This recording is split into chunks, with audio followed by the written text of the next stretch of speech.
BBC বাংলার অধিবেশন প্রবাহতে আপনাদের স্বাগত। আজ আপনাদের সাথে লন্ডন স্টুডিও থেকে আছি মানসী বড়ুয়া। ইন্নালিল্লাহ। পুরো মধ্যপ্রাচ্যে আবারও ভয়াবহ তৃতীয় বিশ্বযুদ্ধ শুরু হয়ে গেছে। দখলদার ইসরায়েলি বাহিনী এবং মার্কিন যুক্তরাষ্ট্রের বিরুদ্ধে ইরানের ইসলামী বিপ্লবী গার্ড বাহিনী আবারও তীব্র প্রতিরোধ গড়ে তুলেছে।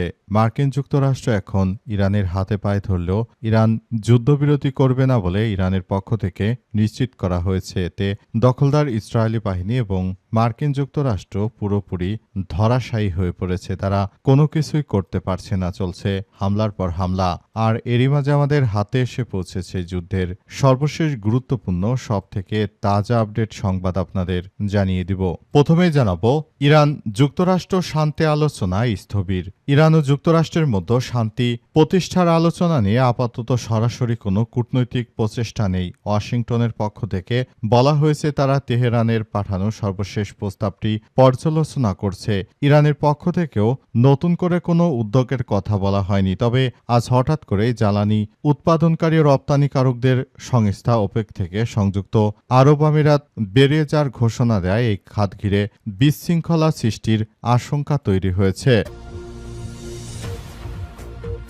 এরপর জানাবো, যুদ্ধবিরতির সময় হামলার জন্য নতুন নতুন লক্ষ্যবস্তু ঠিক করেছে ইরান, জানালো ইরানের সেনাবাহিনীর মুখপাত্র। যুক্তরাষ্ট্র এবং ইসরায়েলের আগ্রাসন বন্ধ থাকায় যুদ্ধবিরতি সময়কালে ইরানের সামরিক বাহিনী তাদের লক্ষ্যবস্তু তথ্যভাণ্ডার হালনাগাদ পুরোপুরি সমৃদ্ধ করেছে এবং একই সঙ্গে সামরিক সরঞ্জামের মনোনয়ন বৃদ্ধি করেছে বলে জানিয়েছে ইরানের সেনাবাহিনীর মুখপাত্র ব্রিগেডিয়ার জেনারেল মোহাম্মদ আকরামানিয়া। এদিকে ইরানের উপর দীর্ঘমেয়াদী অবরোধের প্রস্তুতি নিচ্ছে যুক্তরাষ্ট্র, জানালো ডব্লিউএসজে। ইরানের উপর নৌ অবরোধ দীর্ঘ সময় ধরে বজায় রাখতে নির্দেশ দিয়েছে মার্কিন প্রেসিডেন্ট ডোনাল্ড ট্রাম্পের জন্য তিনি সহযোগীদের প্রস্তুতিও নিতে বলেছেন। মার্কিন গণমাধ্যম দ্য ওয়াল স্ট্রিট জার্নাল এর এক প্রতিবেদনে জানিয়েছে যে পুনরায় সামরিক হামলা শুরু না করে ইরানের অর্থনীতি ও তেল রপ্তানির উপর চাপ বজায় রাখতে ট্রাম্প এমন এক কৌশলের আশ্রয় নিচ্ছেন। এজন্য দেশটির বন্দরগুলোতে যাতায়াতকারী জাহাজ চলাচল আরও সীমিত করার পরিকল্পনা করা হয়েছে। এবারে জানাবো, ভারতে পশ্চিমবঙ্গে শুভেন্দুকে দেখে জয় বাংলা এবং চোর চোর বলে স্লোগান উত্তাল পশ্চিমবঙ্গের কালীঘাট। ভারতের কলকাতার পশ্চিমবঙ্গে আজ বিধানসভা নির্বাচনের দ্বিতীয় শেষ দফা ভোটগ্রহণ অনুষ্ঠিত হয়েছে। বৃষ্টি স্নাত পরিবেশের মধ্যে ভোটারদের উপস্থিতি ছিল লক্ষণীয়। আর সেই দিনই আলোচনার কেন্দ্রবিন্দুতে উঠে এসেছে বিজেপি প্রার্থী শুভেন্দু অধিকারী। নরেন্দ্র মোদীর মনোনীত প্রার্থী শুভেন্দু অধিকারীকে দেখা মাত্রই জয় বাংলা এবং চোর চোর স্লোগান দিতে থাকে এবং তাকে ধাওয়া করেছে। এই ঘটনায় তিনি কোনো মতে জীবন নিয়ে পালিয়ে গেছে। এবং সর্বশেষ জানাবো, কোরআনের আইন প্রতিষ্ঠার দাবি জানালেন জামাতের এমপি।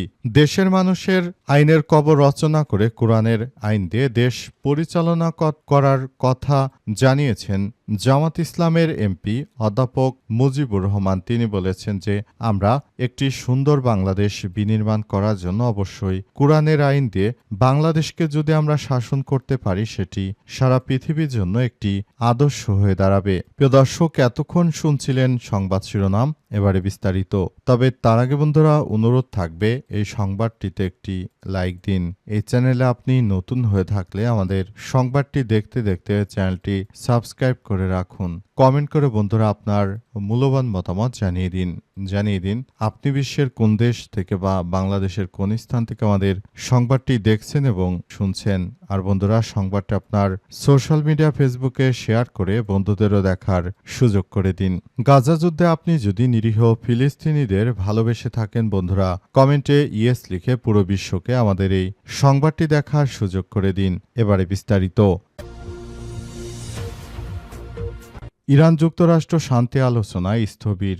ইরান ও যুক্তরাষ্ট্রের মধ্যে শান্তি প্রতিষ্ঠার আলোচনা নিয়ে আপাতত সরাসরি কোনো কূটনৈতিক প্রচেষ্টা নেই। ওয়াশিংটনের পক্ষ থেকে বলা হয়েছে তারা তেহরানে পাঠানো সর্বশেষ প্রস্তাবটি পর্যালোচনা করছে। ইরানের পক্ষ থেকেও নতুন করে কোনো উদ্যোগের কথা বলা হয়নি, তবে মঙ্গলবার হঠাৎ করেই জ্বালানি উৎপাদনকারী ও রপ্তানিকারকদের সংস্থা ওপেক থেকে সংযুক্ত আরব আমিরাত বেড়ে যাওয়ার ঘোষণা দেওয়ায় এই খাত ঘিরে বিশৃঙ্খলার সংখ্যা তৈরি হয়েছে।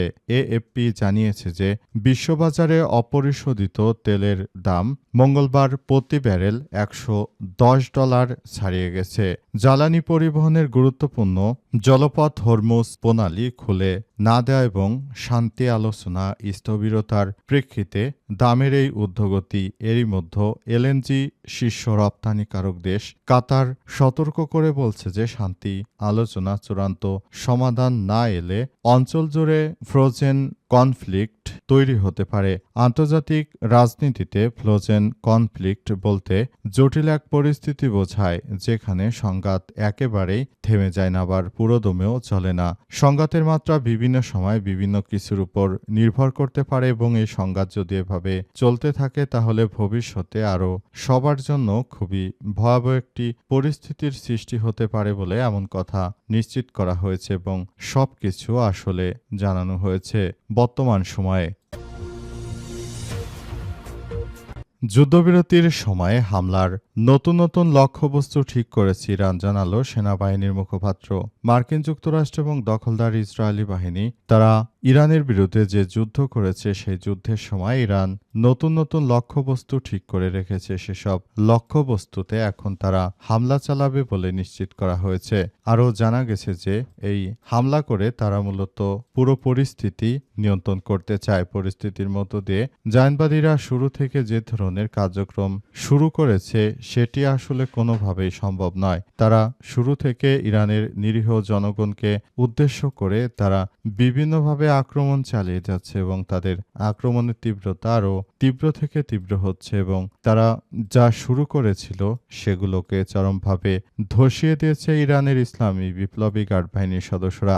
যে কোনো মূল্যে বর্তমান দখলদার জায়নবাদীদের বিরুদ্ধে ইরান তীব্র থেকে তীব্র আকারে আক্রমণ চালিয়ে যাচ্ছে এবং এই আক্রমণের ধরন এতটাই তীব্র আকার ধারণ করেছে যে পুরো মধ্যপ্রাচ্য জুড়ে ইহুদিবাদীরা চরমভাবে ধরাশায়ী হয়েছে। তারা কল্পনা করতে পারেনি যে ইরান তাদেরকে এভাবে ধসিয়ে দেবে এবং এই পরিপ্রেক্ষিতে জায়নবাদীরা শুরু থেকেই তারা এই কার্যক্রমগুলো নিয়ে খুবই আতঙ্কিত হয়ে পড়েছে এবং তারা আসলে পরিস্থিতি খুবই খারাপের দিকে যাওয়ার কারণে তারা কোনো কিছুই করতে পারেনি এবং এজন্য দখলদারদের শেষ করে দেয়া হচ্ছে।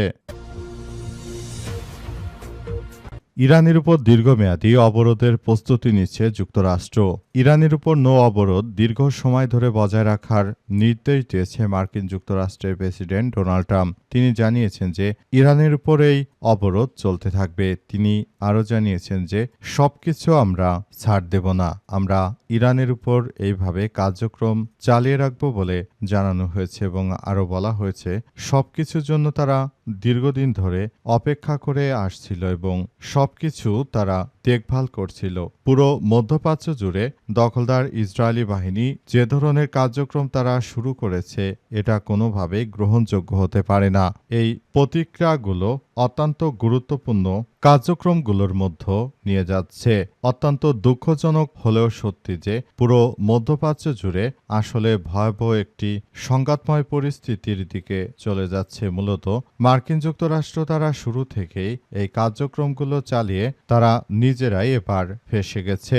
এই কার্যক্রমগুলো চালানোর জন্য মার্কিন যুক্তরাষ্ট্র তারা কোনোভাবেই আসলে শুরু থেকে কোনো বিষয়গুলো করতে পারেনি এবং শেষ পর্যন্ত তারা পুরোপুরি ফেঁসে গেছে। তারা ইরানের বিরুদ্ধে যুদ্ধ করতে এসে পুরোপুরি ফেঁসে যাওয়ার কারণে আসলে সবকিছু করেছে বলে জানা গেছে এবং সমস্ত বিষয়গুলো তারা দেখভাল করছে।